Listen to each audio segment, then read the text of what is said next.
Mr. Toastmaster, my fellow Toastmasters, let me introduce to you one of my favorite running shirts. This is not just any old running shirt. I earned this running shirt by running in a 26-mile race called a what? That's right, a marathon. 26.2 miles of fun is a marathon. Ever since I had this shirt, I've really appreciated it. It went into my training drawer, and I would say we've logged easily over 1,000 miles together. Now, anytime you've logged over 1,000 miles with a running shirt, it is more than a running shirt. It's like a member of the family. So fast forward to earlier this fall, I was running in a 26-mile run called a what? A marathon. With this shirt, it got hot out, and I took the shirt off and I tied it securely around my running belt.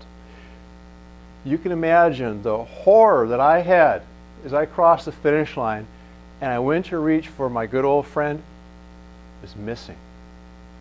This was a major dilemma, that we were separated. Any parent who's ever had a toddler who's been separated at the fair or at the mall can relate to the mental anguish I was going through from the separation anxiety from me and my good old shirt. I'll tell you what, you want an exercise in futility. You try to get a bunch of crippled runners and their wives to go out and search for your running shirt. It ain't happening. And as we drove away that day, I thought I would never see my beloved running shirt again. This was a big deal. It's perfect because it's what we're going to be exploring together today. We're going to be exploring how customer loyalty is developed from emotional experiences. I want you to think about what your customers, what your patients are going through today. Think of all the stuff they've got to put up with. They've got skyrocketing unemployment. We've got a federal deficit that is just huge. All right? Obamacare has some people pretty edgy these days. And people are separated from their running shirts, for crying out loud. I mean, these are major dilemmas. And these major dilemmas are exactly what people are coming through, and coming to us with when they're doing business with us. It affects the way they think, it affects the way they act, and it affects the way you and I should be dealing with them when we're doing business. You see, your customers and your patients, they don't want customer service anymore. What they really want from you is customer empathy. And there's a gigantic difference between the two. You see, customer service is the basics. It's transactional. Customer empathy is where you understand where they're coming from. And believe you me, your customers want you to understand where they're coming from. That's the big deal. It's the big deal to them. People responding to what's emotional is the only way that you're going to get any loyalty from anybody, anywhere, anytime. It's important. Loyalty is 100% emotional. Now, a lot of times we're tempted to think that our buying decisions are something logical. They're not. Do you know that our brains have to work really hard to figure out how to logic our way into making a spending purchase? Our hearts, on the other hand, can make a decision that quick. This is precisely why it's important for us to understand where the customer is coming from. You are only loyal to those individuals that you're emotionally connected to. Okay? Emotions drive every purchase decision. Now, I want you to think about how our customers feel when they are ignored. How do our customers feel when they don't receive eye contact from us? How do they feel when they're second-guessed? You know, it's not good. It doesn't help drive sales. Our customers, when they come to us, they feel vulnerable. They feel helpless. They feel anxious. They feel out of control. Now, every guy in here knows exactly what I'm talking about. It's like walking into Victoria's Secret. Now, guys, don't you feel like a fish out of water when you walk into that store? And besides, those snooty salespeople, they'll never try anything on for you. I don't believe it. Never go to that store again. So you know exactly what I'm thinking about. You know exactly what I'm talking about. I'm going to share with you a relationship selling tool. This relationship selling tool is the #1 tool of all time. This will get you invited to more dinner parties. It will spike sales, and it will work at home in your personal life, and it will definitely work in your business life. Are you ready for this? Yeah. Here's what it is. It's being a talk show host. Now you think about it. Who is your favorite talk show host? Who do you like? Do you like Jay Leno? Do you like David Letterman? Maybe you're a friend and a fan of Oprah. All right? Now, whoever it is, I guarantee you this, that your favorite talk show host is trained to do something the rest of us are not trained to do. That's to be quiet, to listen, and to listen for information. A lot of times when we're asking questions, we're listening for response, which is way different than listening for information. When we're listening for information, we're presenting the fact that we really care about the other person. That is important. And that's the important characteristics that our talk show hosts have going for them. You wonder, how do these individuals sit down and create instant rapport with people who they've never met? Do they meet before the show? Sometimes, not usually. Do they have a list of preset questions? Yes, they do. Yet, what they do is they interact in the moment. They look and they listen. They drive all of the questions throughout the interview. You know, you never hear this. You never hear an interview where someone turns and looks at Oprah and says, you know, Oprah, how was your weekend? It doesn't happen because your talk show host is driving the entire interview. I love to go to awards banquets. I love to see recognition. And I don't know about you, I've been to a number of recognitions where salespeople, top salespeople, were recognized. I love these events.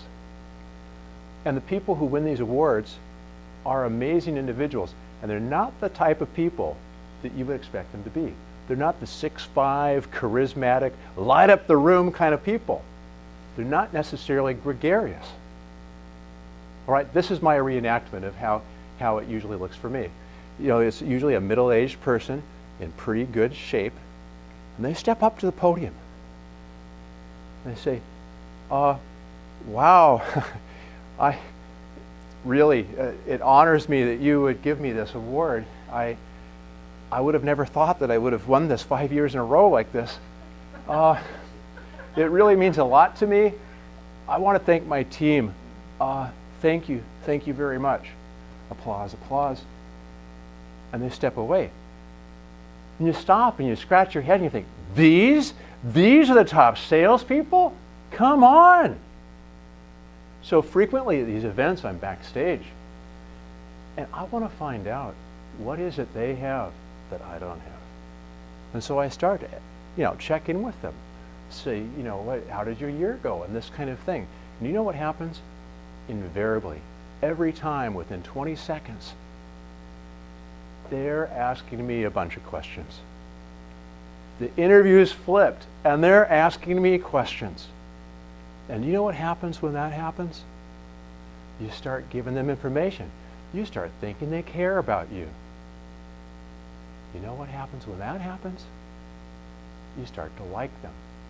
And you know what happens with people you like? You want to give them money. All right? Do you know, you can actually quantify this. Gallup did a tremendous study of a top 5 bank. This top 5 bank set out to find the answer to this question. How many of our customers love us so much they would not go anywhere else? And do you know what they discovered? 11% of their customers love that bank so much they would not do banking business anywhere else. And they thought, you know what, 11%, that's not too much. It doesn't sound like very much. And they drilled it down and they determined that in that population of 11%, that the average customer in that 11% population had on average $8,136 more deposited. You know what they asked themselves after that? What can we do to get more people to love us? And they did exactly that. They embarked on a 7-month campaign. And at the end of the 7 months, they collected their data again. And their percentages went up 6%. 6%. That sounds like a small amount. That 6%, ladies and gentlemen, equaled over $1 billion in deposits. It made a difference. You see, when people love you, they give you money. That's a big deal. Now, I wanted to get back to this running shirt. I received this running shirt back because of a genius customer service stroke by the race's director, Miguel Reyna. Now, here's what Miguel Reyna did, is he poured through hundreds of photographs that were taken during the race, and he noticed that at the beginning of the race, I was wearing this shirt. He was able to identify me because I had this race number on my belt. And at the end of the race, I had no shirt. So, he made sure this shirt was washed. He sanitized it. And he noticed that if you look close, there were some snags on this shirt. He had taken a little razor blade and he scraped off the snags. And then he phoned me personally and wanted to know if I wanted my shirt back. Of course, I picked up the phone. Good old shirt! Of course I want good old shirt back. Lost member of the family. All right, so we're thinking about doing a reality show about the reuniting of runners and their lost shirts now. You know, it's going to be on HBO. It's going to be great, all right? But that was a significant thing that he did. He is a customer service genius. Here's the deal. I like running a lot. In the autumn time, there are a number of races I get to choose from. Great races around here. I've got to tell you what, any race that he's associated with, that's the race that I'm going to sign up for. It's a big deal. All right, so here's what I need to share with you. This information I've been sharing with you, this simple truth, the simple and essential truth is that customer loyalty is developed from emotional experiences. This is only one concept that is shared in this great resource guide that I brought today. Just one. Our time is fleeting, and your time is valuable. I wish that I could be here all day. I could be. You know, I just love this information that is found in the guide. But there is tons more information. This guide is chock full with practical tips about customer loyalty and how it's developed from emotional experiences. The guide's called Amazing. It's this amazing resource called the 10 Essential Truths to Boosting Profits with Customer Loyalty. Now, this is a great resource for you to have, and if you're working with a team, I would highly recommend that you bring it back to your team. The feedback we're hearing back is phenomenal. It really works well in a team dynamic because people talk about it and they discuss the step-by-step processes, and they really remark about how easy it is to follow. You don't want anything really to be in your way from boosting profits as soon as possible. I don't think you really want to delay this. But here's what people are reporting back, and this is what's really great. What they really appreciate is the bottom line results that they're receiving from the day they pick this up. They're literally appreciating this all the way to the bank. Now, This is your lucky day. I did bring a few extras. They'll be in the room in the back. And so please see me after the program and be happy to share this with you. But that way it can be with you anytime you need it. A great, great resource. Let's review. People have a lot of emotional baggage, all right? Customers, your patients, they feel vulnerable, they feel helpless, they feel out of control before they get to you. Customers, they don't need customer service, they need empathy. And empathy is a form of love. And when people love you, they give you money, all right? So apply the essential truths. Apply these essential truths. And I know it will make a difference. It will come back to you. And you know what else I believe? Doing these things will help you and prevent you from losing your shirt. Mr. Toastmaster?